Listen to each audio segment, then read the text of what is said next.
আসসালামু আলাইকুম, সবাইকে ওয়েলকাম করছি আমি সাকিব শাহরিয়ার। ভিন্ন ধর্ম মতদর্শী যারা শুনছেন সবার প্রতি আমার আন্তরিক কৃতজ্ঞতা।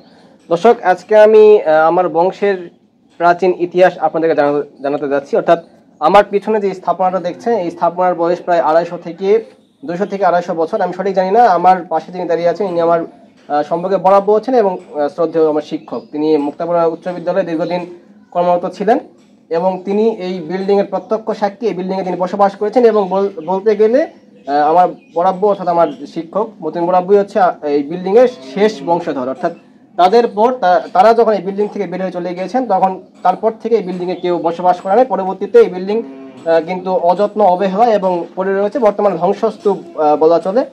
কিন্তু বলতে গেলে এনারাই শেষ বংশধর ছিল এই বিল্ডিং এর এবং পরবর্তীতে এই বিল্ডিং এ আর সেভাবে কেউ বসবাস করে নাই। যারা ছিল তারা পরবর্তীতে আরো যেগুলো ফাঁকা জায়গায় পড়েছিল, অর্থাৎ বলতে গেলে যখন আমাদের গ্রামে 50 বা 100 জন লোকের বসবাস ছিল, সেই সময়টাতে কিন্তু এই বিল্ডিং তৈরি হয়েছে। যার কারণে আশেপাশে সবকিছু জঙ্গলে আচ্ছন্ন ছিল, বা খোলা মাঠ থাকলেও থাকতে পারে, আশেপাশে জঙ্গল ছিল বা এগুলো ফসলি জমি ছিল, এগুলো জমিতে আগে ফসল উৎপাদন হতো এবং এটি বাড়ি ছিল।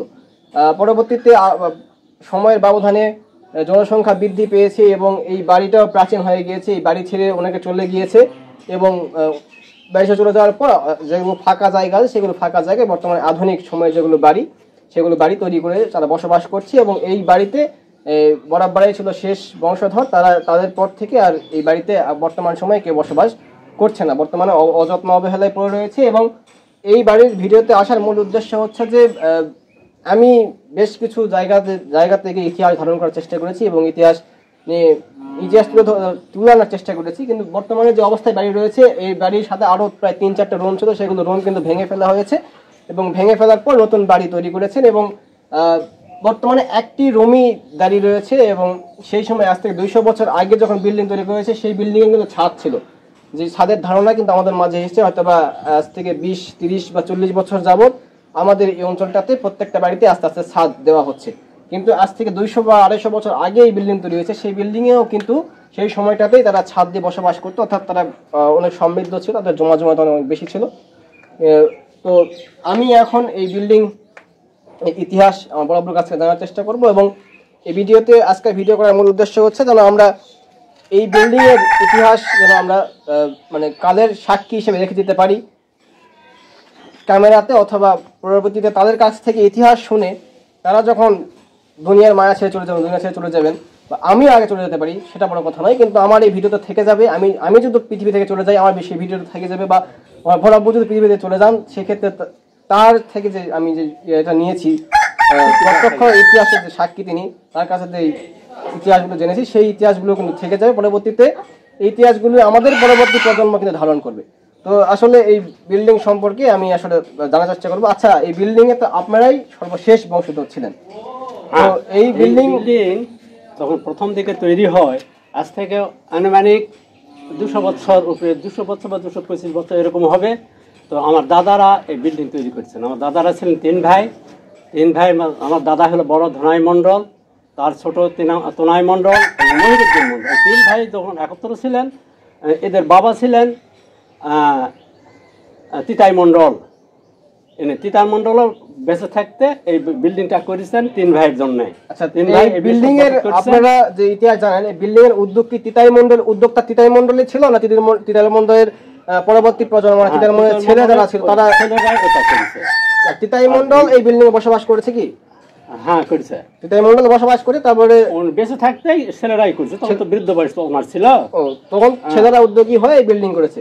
আচ্ছা, এই বিল্ডিং যখন করা হয়েছিল, এই বিল্ডিং এর আগেকার বিল্ডিং গুলো দেখেছি আমরা আগেকার যেগুলো বিল্ডিং, সেই বিল্ডিং গুলোতে আমরা দেখেছি যে কি বলে যে বিল্ডিং এর যে ভিত্তি, ফাউন্ডেশন কিন্তু অনেক মোটা। তো এই ভিত্তি আসলে এই বিল্ডিং এর ভিত্তি নিচে 40 ইঞ্চি, তারপরে 35, তারপরে টোটালটাই 20 ইঞ্চি গাঁথনি। মানে বলতে গেলে আগেকার সুরকি দ্বারা তৈরি। এবং ছাদ যেটা আছে, ছাদ চুন সুরকির এবং কাঠের বিম এরকম এবং রেলের পাত দ্বারা মানে বিম করা আছে। আচ্ছা, এই বহুত পুরাতন।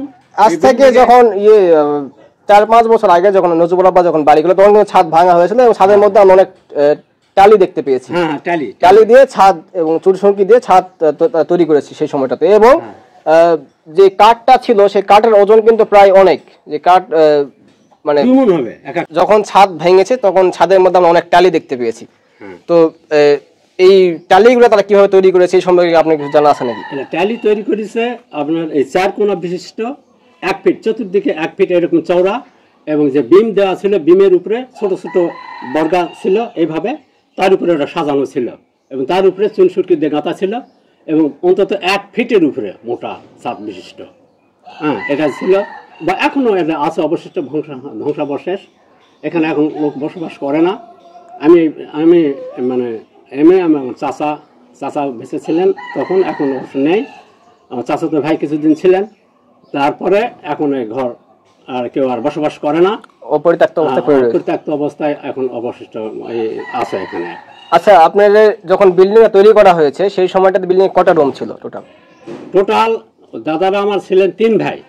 3 ভাইয়ের মধ্যে 3 ভাইয়ের জন্য 3টা হওয়ার কথা, কিন্তু আমার দাদা বড় এবং তার আবার ওয়াইফ ছিল 2টা, এই জন্য বড় ভাই শ্রদ্ধা ভরে বাকি 2 ভাই 2 খোপ নেয়, আর আমার দাদা একা 2 খোপ দেয়।